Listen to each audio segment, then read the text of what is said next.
Thank you very much.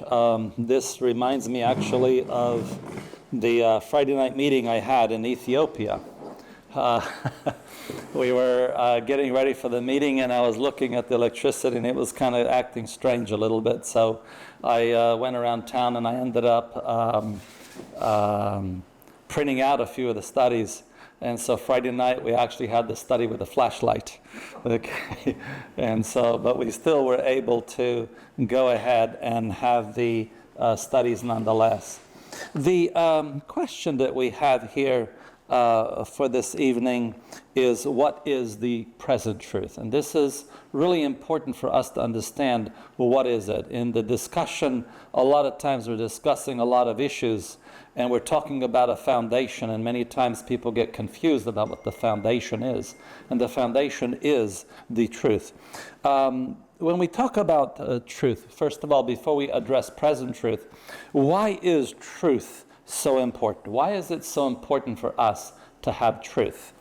And in Exodus 34 verse 6 it says, "And the Lord passed by before him and proclaimed, the Lord God, merciful and gracious, long-suffering and abundant in goodness and truth." So this shows that God is full of truth. So when we're talking about truth, why is it so important? It is because God is full of truth. When we think of God, his ways are so much of truth that it says here in Psalms 25:10, "All the paths of the Lord are mercy and truth unto such as keep his covenant and his testimonies." Notice here, what is it? All of his paths are mercy and truth. When we speak about Jesus Christ, when we think about Jesus in relationship to truth, John 1 verse 14 says, "And the Word was made flesh and dwelt among us, and we behold his glory as the glory of the only begotten of the Father, full of grace and truth." So Jesus Christ is full of grace and truth. If you remember, as Jesus was going through the trial, Pilate asked the question, and what was the question? What is what? What is truth? Okay. Unfortunately, he did not wait for the answer. If he did, he would have got the simple answer that Jesus gave just a short time before that in John 14 verse 6. Jesus says unto him what? "I am the way, the truth, and the life." So Jesus is what? The way, the truth. Okay, so when we're talking about truth, we're talking about Jesus. And oftentimes I hear the question, well, it's more important to have Jesus than it is to have truth. I often hear people say that. Well, that they're missing the point, because what you're talking about here is that Jesus is the truth. And if you're trying to decide, okay, I'd rather have some error and have Jesus at the same time, well, you can't do that. Okay, that's impossibility. And when we're talking about Jesus specifically, what kind of truth is Jesus? When I first read this, it made an impression on me. It says here, "They're not willing to exchange their own righteousness, which is unrighteousness, for the righteousness of Christ, which is pure, unadulterated truth." So we're talking about Christ's righteousness. What are we talking about? We're talking about accepting pure, unadulterated truth. You can't have Jesus and error at the same time. I'm not talking about those who are coming out of darkness into light. I'm talking about consciously accepting erroneous things. Matter of fact, when we're talking about Jesus, in Selected Messages, it says Christ is the complete system of truth. So when you're accepting Jesus, you are accepting what? You are accepting the entire system of truth. But truth, sometimes the biggest problem with people is they accept a theoretical truth as opposed to a practical truth. And this is why it says in Review and Herald, truth must become truth to the receiver to all intents and purposes. It must be stamped on the heart. This is the service that God accepts. In other words, that truth of Jesus must become my truth. Okay, it's not enough just to have the truth there. It's not enough to have theoretical truth. It must be applied to me personally. I must have the truth in my heart. Because nothing short of this is counted by him as pure and undefiled religion. It's not pure and undefiled religion until it becomes a part of me. The heart is the citadel of the being, and until that is wholly on the Lord's side, the enemy will gain constant victories over us through his subtle temptations. What we find here is that what God is looking for is entire acceptance of Jesus Christ.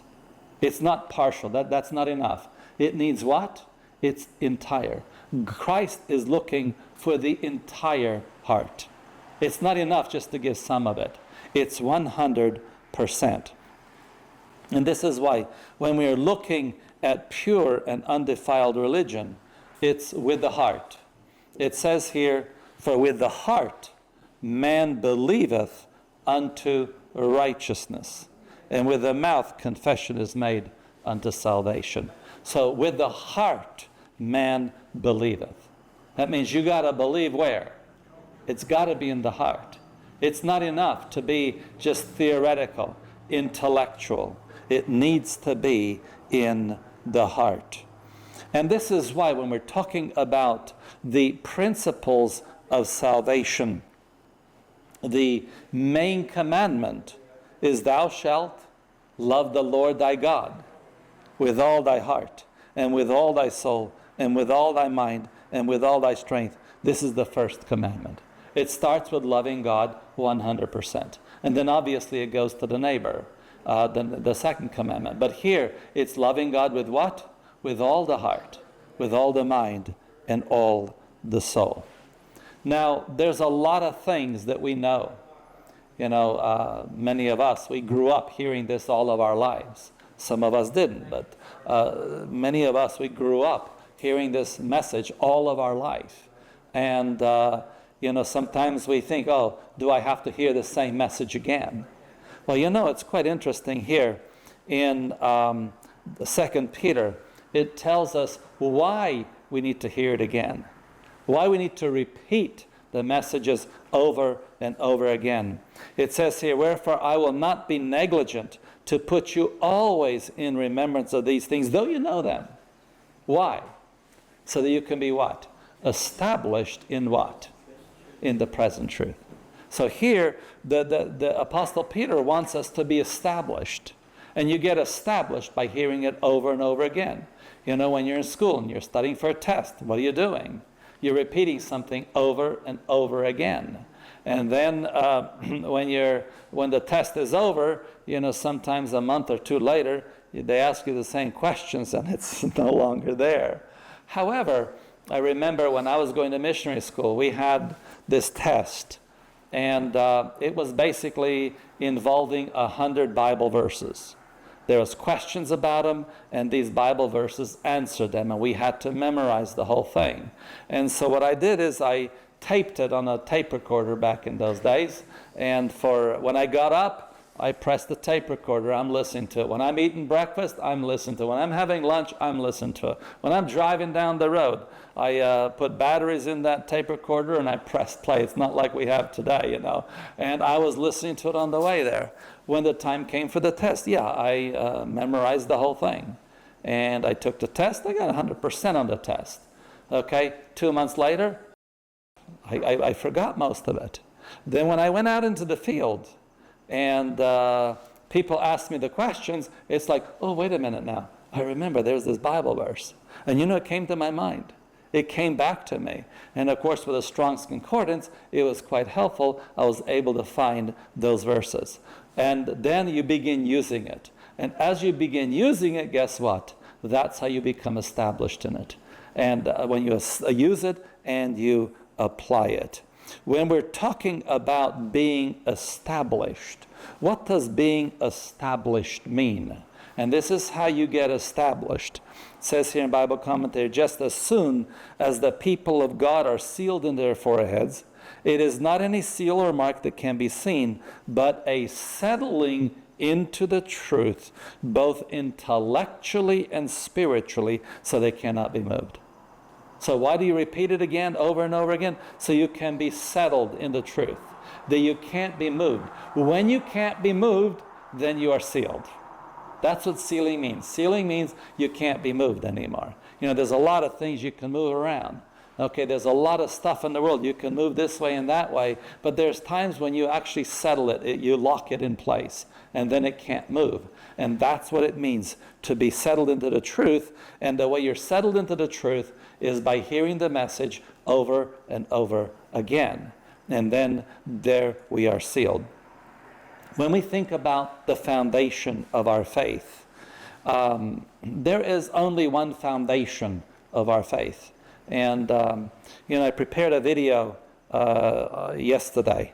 I finished it this morning and I sent it out. And actually, I still need to send it out. Some of you don't have it, but some of you have gotten it already. I sent out an email. And we're talking about the foundation. And many times people read a statement of Spirit Prophecy about no new organization and everything else. And they talk as if the foundation is a church organizational structure. And they're missing the point. The foundation has never been a church organizational structure. It says here, for other foundation can no man lay than that is laid, which is what? Which is Jesus Christ. But what do we mean by Jesus Christ? Are we talking about an imaginary Jesus? You see, so oftentimes every one of us, we conjure up this idea of who Jesus is to me. Okay? But in reality, from what we have just learned, that Jesus is what? He is the pure, unadulterated truth. So now, if we accept Jesus, what are we accepting? We are accepting the pure, unadulterated truth. Okay? And in reality, we are accepting the present truth. So again, since Jesus Christ is the pure, unadulterated truth, then the foundation of our faith is the pure, unadulterated truth. And that's why we need to study what is this truth. Now, it's true that there are different truths in different periods of the earth's history.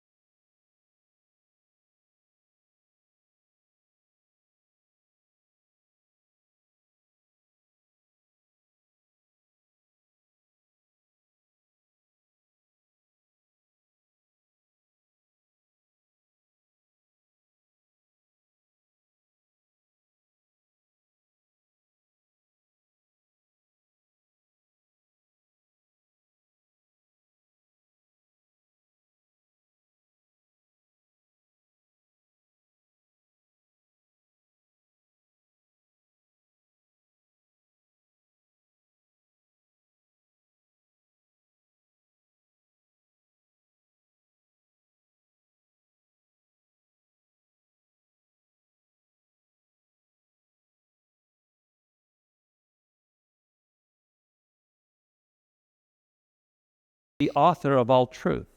Every brilliant conception, every thought of wisdom, every capacity and talent of men is the gift of Christ.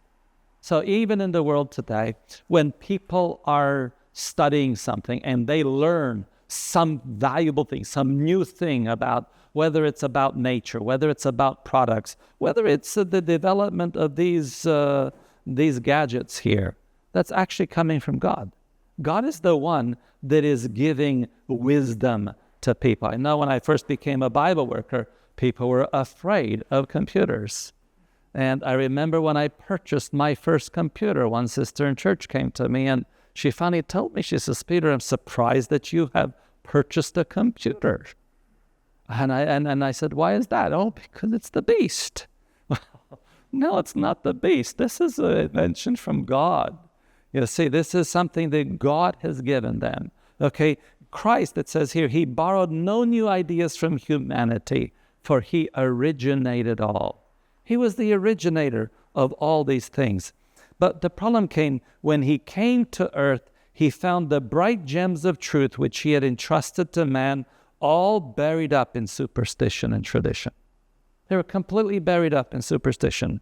Truths of most vital importance were placed in a framework of error to serve the purposes of the arch deceiver. What happened?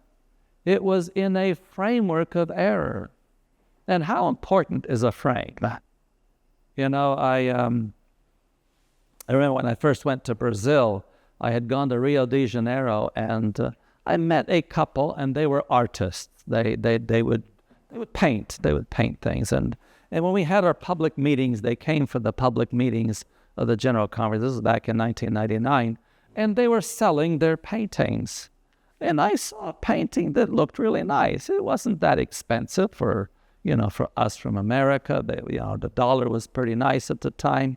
And so I thought I'd buy the painting. And so I bought the painting. And you can't carry this painting. It's about that big, and like that. You can't carry that on the airplane, like that everywhere.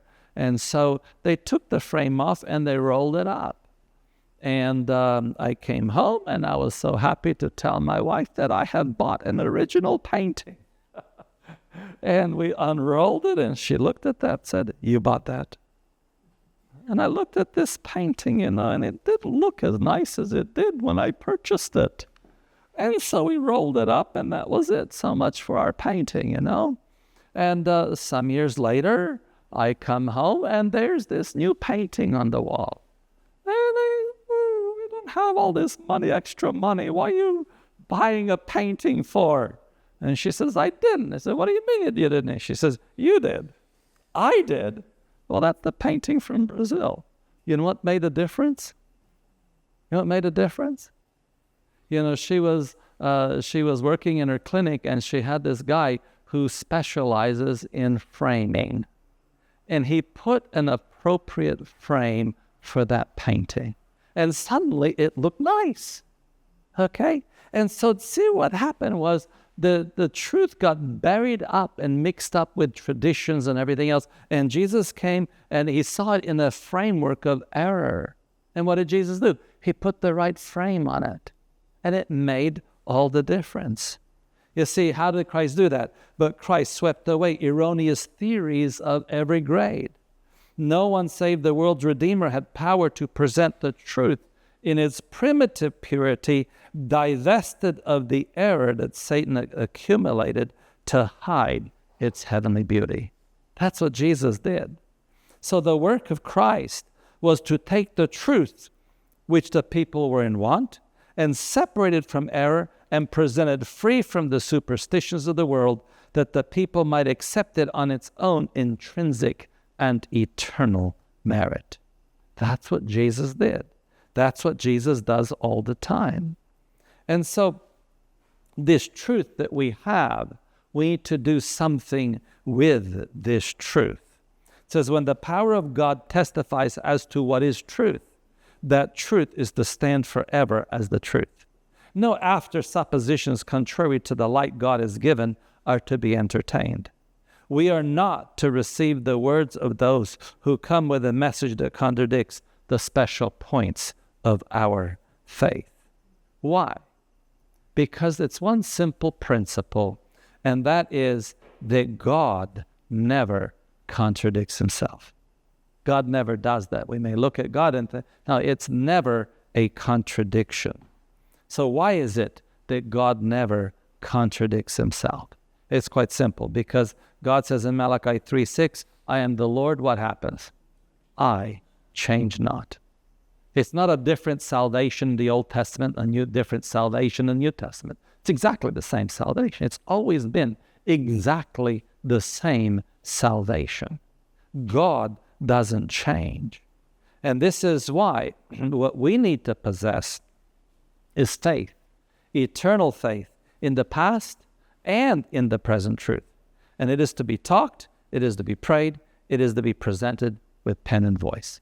We need to be looking at this truth, and especially the present truth for us today. The Lord has shown me that precious souls are starving and dying for want of the present sealing truth, the meat in due season, and that the swift messenger should speed on their way and feed the flock with what? With the present truth. I heard an angel say, speed the swift messengers, for the case of every soul will soon be decided, either for life or for death. So let's just briefly consider specifically the present truth for us today. The truth, and we'll see why this is the present truth for us today. The truth for this time, the third angel's message, is to be proclaimed with a loud voice, meaning with increasing power as we approach the great final test. The present truth for us that we need to be presenting over and over again is the three angels' messages. It's different aspects of the three angels' messages. The demand of the word to obedience is a life and death question. The present truth for this time comprises the messages. The third angel message succeeding the first and the second. The presentation of this message with all it embraces is our work. Our work is to present the three angels' messages. That is the work that we have, and that includes the first and the second. You can't have just the third angel's message out of context. A lot of times I see people focusing on certain aspects of the third angel's message, and they're missing the point because it has to be in the context of the first and the second angel.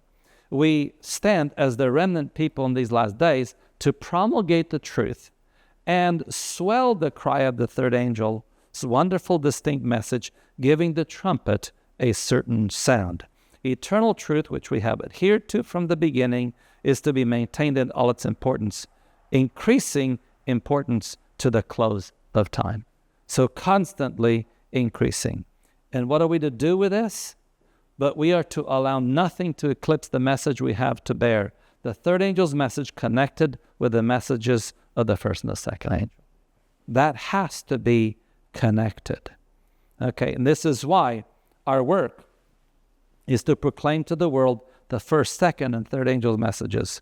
In the discharge of our duties, we are neither to despise nor to fear our enemies. So our work is to present these three messages.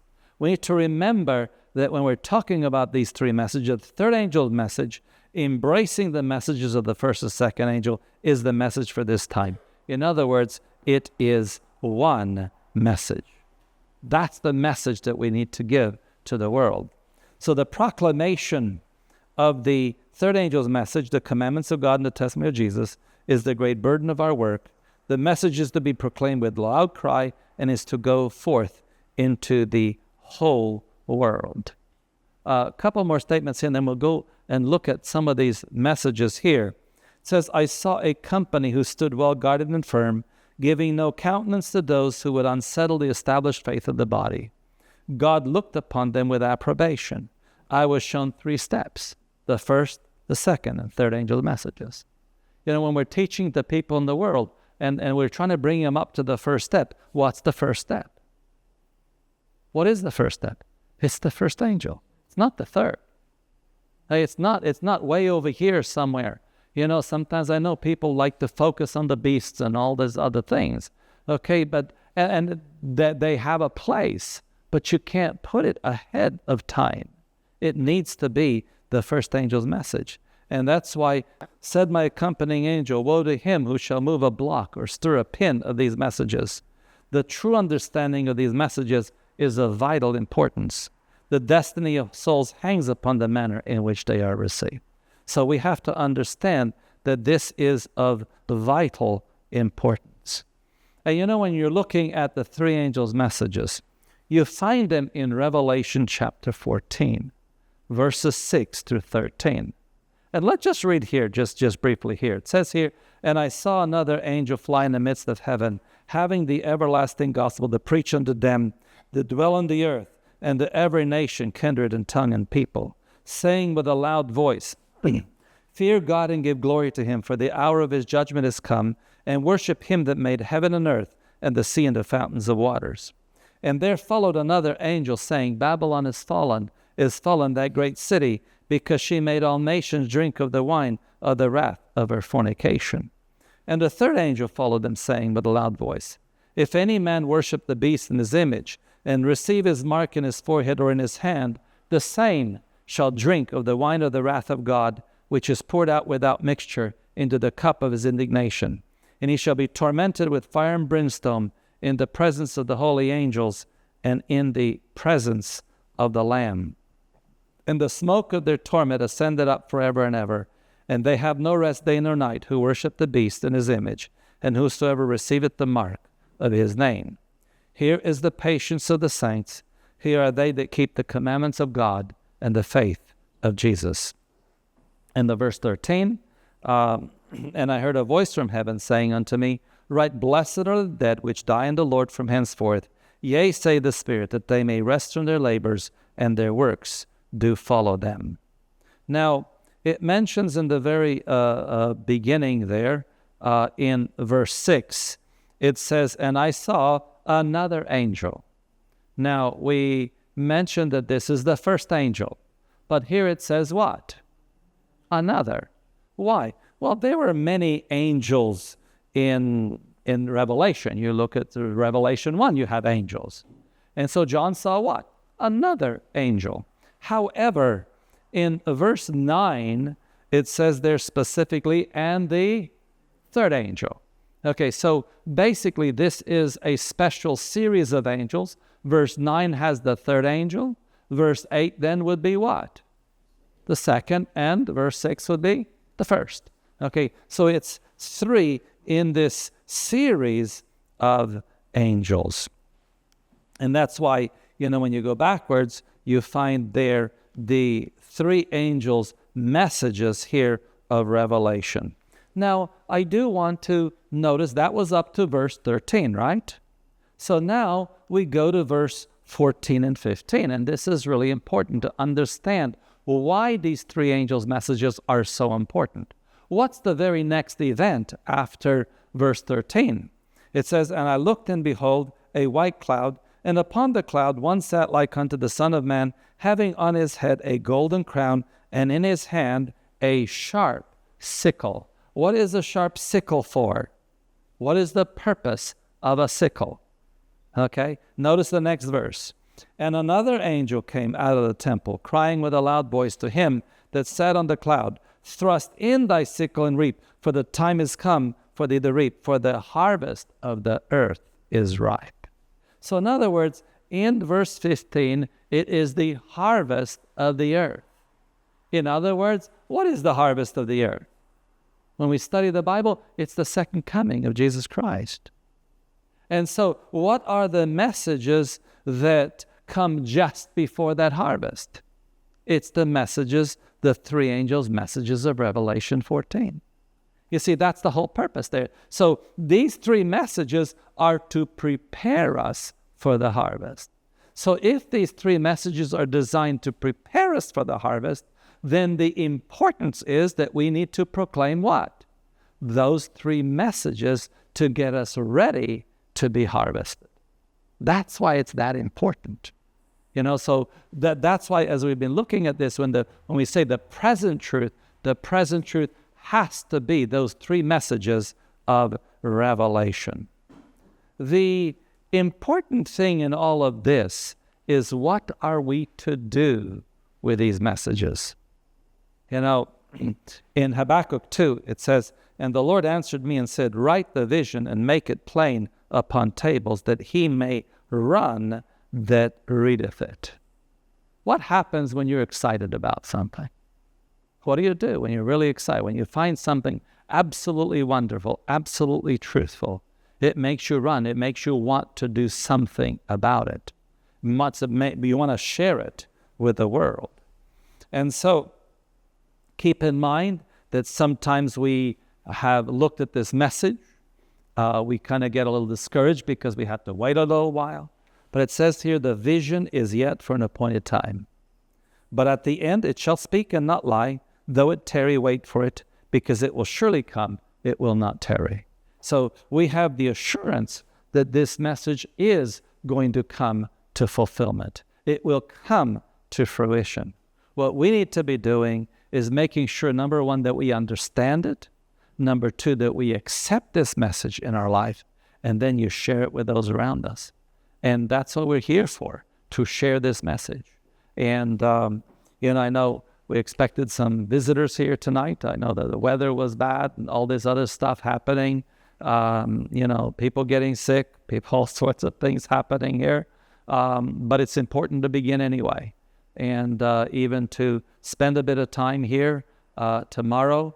Well, we don't have much time to do anything else but to come back here tomorrow. But Sunday, it's important to go and call people up. Invite them to hear this message, because these three angel messages is the critical message for this world's history today. Amen.